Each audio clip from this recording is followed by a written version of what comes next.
স্বপ্ন স্বপ্ন যেটা আমাদেরকে ঘুমোতে দেয় না, অর্থাৎ স্বপ্ন এমনই জিনিস যে স্বপ্নের উপর ভরসা করে পক্ষীরাজ ঘোড়ায় চড়ে এক একজন মানুষ বিরাট বড় জায়গায় পৌঁছেছে, বিরাটভাবে সাকসেসফুল হয়েছে।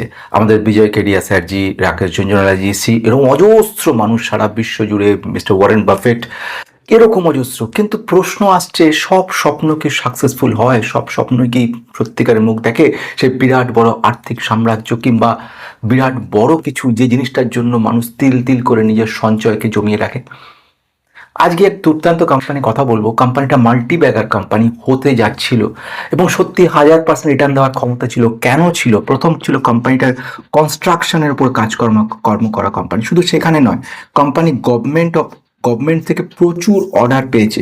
কোম্পানিটার ক্ষেত্রে অর্ডার বুক হচ্ছে $multi-million। প্রেজেন্টলি সেটা 79 কোটি টাকার একটা বিরাট বড় জয়পুরে একটা অর্ডার পেয়েছে।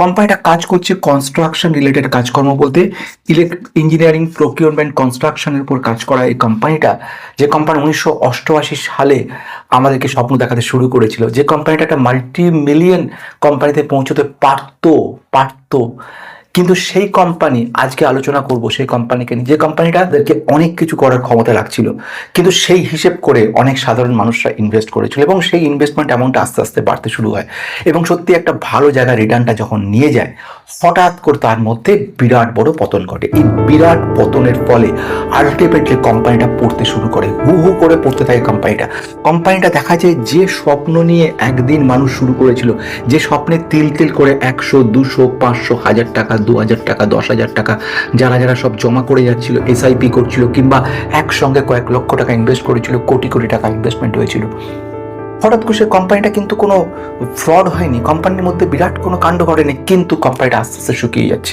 অদ্ভুত ব্যাপার, যে টার্গেটটাকে পূরণ করার জন্য, যে কোটির টার্গেট পূরণ করার জন্য সাধারণ ইনভেস্টাররা ইনভেস্ট করা শুরু করে, যে কথা মনে করে মানুষ ভাবে এবারে আমাদের একটা পজিটিভিটি আসবে, গরিব সাধারণ মানুষ একটা স্বপ্ন দেখা শুরু করে, ঠিক সেই মুহূর্তে দেখা যায় সেই কোম্পানির মধ্যে সাকসেসের জায়গায় শুরু হয়ে যায় ফেল।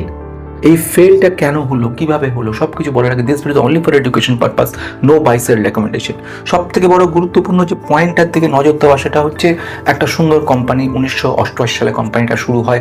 কোম্পানির একটা পর একটা অর্ডার পায়, গভর্নমেন্ট প্রচুর অর্ডার পায়, 60%-এর বেশি প্রোমোটার হোল্ডিং ছিল, ঋণের পরিমাণ খুব কম ছিল, কোম্পানির রিটার্ন ইকুইটি, রিটার্ন ক্যাপিটাল দুটোই ছিল দুর্দান্ত, কোম্পানি প্রচুর অর্ডারের পর অর্ডার পেয়ে যাচ্ছিল। কিন্তু হঠাৎ ঘটনা ঘটলো, বিধি বাম এমনভাবে পাল্টাতে শুরু করলো সব কিছু, যে তার সঙ্গে তাল রেখে আর কিছুতেই একটা সলিউশনে আসা গেল না। সত্যি ঘটনা, আজকে যে কোম্পানির কথা নিয়ে বলছি, কোম্পানির নাম হচ্ছে ভিপিআর পিএল। বা আরেকটু যদি যে কোম্পানির সঙ্গে জানার ইচ্ছা ছিল, এবং আমার এক সাবস্ক্রাইব মেম্বার, উনি কোম্পানিটা নাকি বলতে চাইছিল, বিষ্ণু প্রকাশ পোঙ্গালিয়া প্রাইভেট লিমিটেড। আমি এই কোম্পানিটার কথা বলতে চলেছি বন্ধুরা। এই অদ্ভুত কোম্পানি, যে কোম্পানিটা একটা সময় বিরাট স্বপ্ন দেখেছিল, অনেকে ইনভেস্টেড ছিল এবং অনেক কিছু পজিটিভিটি দেখা যাচ্ছিল, হঠাৎ করে একটার পর একটা প্রবলেম শুরু হয়ে গেল। গভর্নমেন্ট যে অর্ডারগুলো দিয়েছে, সেই অর্ডারগুলোর মধ্যে পেমেন্টটা বন্ধ হয়ে গেল। আজকে এই ভিডিওর মধ্যে আমরা শুরু করব, সেটা হচ্ছে কি কারণের জন্য কোম্পানিটা এরকম অবস্থা পড়লো, এই কোম্পানি থেকে বাঁচার উপায় কী ছিল, কিভাবে কি করা যেতে পারতো, এই মুহূর্তে কি করা যেতে পারে, যারা সব আটকে রয়েছে। কোম্পানিটা যদি শুরু করি, কোম্পানিটা একটা দারুণ একটা প্রমিসিং কোম্পানি, একটা ভালো সাকসেস নিয়ে কাজটা শুরু করেছিল এবং সেখানে কোটি টাকার ইনভেস্টমেন্ট হচ্ছিল, 79 কোটি টাকার একটা বড় ইনভেস্টমেন্ট। এছাড়া প্রচুর অর্ডার ছিল গভর্নমেন্টের তরফ থেকে, গভর্নমেন্টেরই অর্ডার, এটা সাধারণ অর্ডার নয়, সেসব অর্ডারগুলো চলছিল। অথচ সে কোম্পানিটা কিন্তু যেখানে শুরু হওয়া ছিল, সেখান থেকে গত এক বছরের মধ্যে শুধু নেগেটিভ, গত ম্যাক্সিমাম রিটার্ন যদি আমরা দেখি, সব থেকে বেশি -80%, 85% ডাউন হয়ে গেছে ম্যাক্সিমাম। বোঝা যাচ্ছে কোথায় গেছে। কোম্পানিটা বিভিন্ন রকম গভর্নমেন্ট এবং সেন্ট্রাল এবং স্টেট গভর্নমেন্টের বড় বড় অর্ডারগুলো পাওয়া শুরু করেছিল, এবং একটা অর্ডারের কথা যেরকম বলতে পারি, যেরকম জয়পুর ডেভেলপমেন্ট অথরিটি থেকে 77 কোটি টাকা এর মধ্যে এসেছিল। এছাড়াও বিভিন্ন রকম সেন্ট্রাল এবং স্টেটের অর্ডার পাচ্ছিল, অটোনমাস বিভিন্ন রকম বডি থেকে অর্ডার পাচ্ছিল। কেন এটা হলো? প্রথম ঘটনার দিকে আসবো, একটা করে সেইগুলোর দিকে যাব। প্রথম যে ঘটনার দিকে যাব, সেটা হচ্ছে এদের যে ফাইন্যান্সিয়াল একটা ম্যাসিভ লস হওয়া শুরু হয়ে গেল কোম্পানিটার। এই ম্যাসিভ লসটা আলটিমেটলি তাদেরকে অনেকটা পতন ঘটিয়ে দিল। এই যে লসের পরিমাণটা ছিল বিরাট, এবং সেখানে বলা হয়েছিল 151.7 কোটি টাকা, 1.77 ক্রোর্সের একটা বড় লস হয়েছিল। এই লসটাকে মেক আপ করার জন্য এরা একটা এক্সপেক্টেড ক্রেডিট লস বলে ইসিএল লস, তার জন্য প্রভিশন করেছিল 65 কোটি টাকা। এই লসটাই তাদেরকে একটা বিরাট বড় ধাক্কা দিয়ে দিল, প্রথম ঘটনা। দ্বিতীয় ঘটনা হচ্ছে লিকুইডিটি স্ট্রেন শুরু হলো। লিকুইডিটি স্ট্রেন বলতে গভর্নমেন্ট থেকে যে অর্ডারগুলো, সেই অর্ডারগুলো পুরো পেমেন্টটা পুরো ক্যান্সেল হয়ে গেল, পেমেন্টগুলো পুরো আটকে গেল, এবং এর ফলে আলটিমেটলি যেসব অর্ডার গভর্নমেন্ট দিয়ে সেগুলো ডিলে হওয়ার কারণের জন্য কোম্পানিটা কিন্তু লসের সামনে পড়লো। ফলে গভর্নমেন্ট অর্ডার থাকলেই হবে না, এটা কিন্তু আমাদেরকে শিখাচ্ছে যে গভর্নমেন্ট অর্ডার থাকা সত্ত্বেও লস হতে পারে, এবং সেজন্য সাবধান থাকা হয়। গভর্নমেন্ট অর্ডার থেকেও সাবধান থাকা, বরঞ্চ প্রাইভেটগুলো তাড়াতাড়ি ক্লিয়ার হয়, গভর্নমেন্টের বিভিন্ন রকম টানাপোড়েনের মধ্যে এগুলো ডিলে হয়ে যায়, এইগুলো একটা প্রবলেম তৈরি করে। তৃতীয় ব্যাপার হচ্ছে যে এলিভেটেড ডেপ্ট এবং যাকে আমরা বলবো ইন্টারেস্ট, অর্থাৎ এলিভেটেড ডেপ্ট অ্যান্ড ইন্টারেস্ট প্রবলেম। এই 3 নম্বর যে প্রবলেমটা কথা বলছি, এটাও বিরাট লেভেলের। এবং এলিভেটেড ডেপ্ট বলতে ঋণ নেওয়া শুরু করলো কোম্পানির এই মুহূর্তে যদি ফাইন্যান্সিয়াল সিচুয়েশনগুলো দেখতে থাকি, সবচেয়ে বড় নেগেটিভ পয়েন্ট যেটা হলো সেটা হচ্ছে গভর্নমেন্টের যেসব অর্ডারগুলো এসেছিল, সমস্ত অর্ডারগুলো কম বেশি পেমেন্ট ডিলে হওয়া শুরু হলো। 2 নম্বর পয়েন্ট যেটা শুরু হলো সেটা হচ্ছে একটা বড় ম্যাসিভ একটা লস হলো। 165 কোটি টাকা এর প্রভিশন করানো হলো। এই প্রভিশনের ফলে 65 কোটি টাকা একটা বড় মাত্রা ধাক্কা এলো, যার ফলে প্রবলেম। 3 নম্বর হচ্ছে লিকুইডিটি প্রবলেম এবং ডেটার্সের তরফ থেকে প্রবলেম শুরু হলো। 4 নম্বর প্রবলেম যেটা সব থেকে বড় হলো সেটা হলো যে মালিক সে 80% বেশি কিন্তু প্লেজ করে নিল, তার শেয়ারকে কিন্তু প্লেজ করলো। নাম্বার 5, যেটা আরেকটা গুরুত্বপূর্ণ পয়েন্ট, সেটা হলো কনস্ট্যান্টলি তাদের সেল করতে থাকলো। এক্সাক্ট ফিগার যদি বলি, যেটা ছিল 67% প্রোমোটারের কাছে ছিল, তারা বিক্রি করে এখন 44.6% চলে এসছে, এবং তার সঙ্গে আবার 80% তারা আবার প্লেজও করা রয়েছে, বন্ধক দিয়ে রেখে দিয়েছে। তো বোঝা গেছে। 6 নম্বর যে পয়েন্টটার কথা বলবো সেটা হচ্ছে return on equity, return capital employed. Return on equity দিয়ে একটা কোম্পানি মোটামুটি এফিসিয়েন্সি বোঝা যায়। ডিটেলস মেম্বারশিপ নিয়ে দেখবেন, সেখানে ডিটেলস বলেছি। রিটার্ন অন ইকুইটি 19% লস হয়ে গেছে, 19% negative. Return on capital employed দেখলে সেটাও -6 অ্যাপ্রক্সিমেটলি। বোঝা যাচ্ছে কোথায় কি পরিস্থিতি সৃষ্টি হচ্ছে।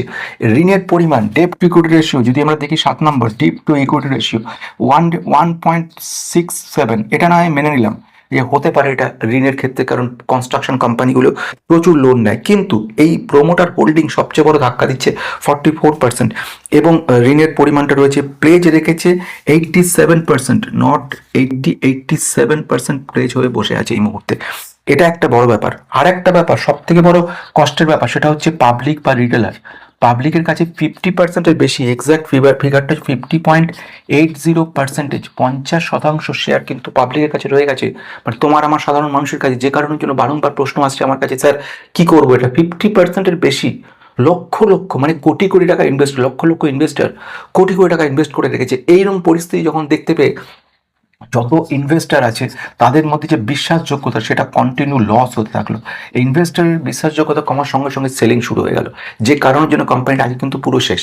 এরকম পরিস্থিতিতে দাঁড়িয়ে থেকে কোম্পানিটা যেখানে ম্যাসিভ ফাইন্যান্সিয়াল লস হচ্ছে, তার সঙ্গে লিকুইডিটি স্ট্রেন প্রবলেম রয়েছে, এর সঙ্গে সঙ্গে যে ইনভেস্টার ডেটোরিয়েট করছে, তাদের যে কনফিডেন্স, এইগুলো সমস্তগুলো প্লাস যে প্রোমোটার তারা সেল করছে, প্লাস তাদের সঙ্গে প্লেজিং করছে, তার সঙ্গে সঙ্গে ঋণের পরিমাণ মানে এলিভেটেড ডেপ পরিমাণ বাড়ছে, এবং এটার ইন্টারেস্টটাও তার সঙ্গে যুক্ত হচ্ছে।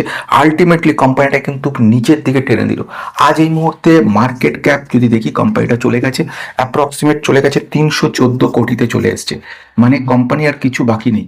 কয়েক হাজার কোটি টাকার কোম্পানিটা কিন্তু এই মুহূর্তে পুরোপুরি শেষ হয়ে গেছে। তাহলে এই শেষ হয়ে যাওয়া কোম্পানিতে ইনভেস্ট করার কোনো মানে আছে কি?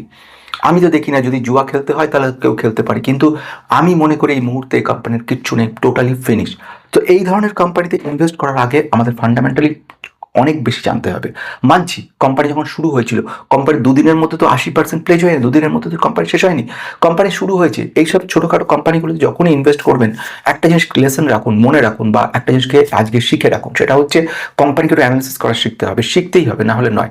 যে যা বলার বলে চলে যাবে, কিন্তু আপনাকে শিখতে হবে, জানতে হবে, ফান্ডামেন্টাল শেখার চেষ্টা করুন।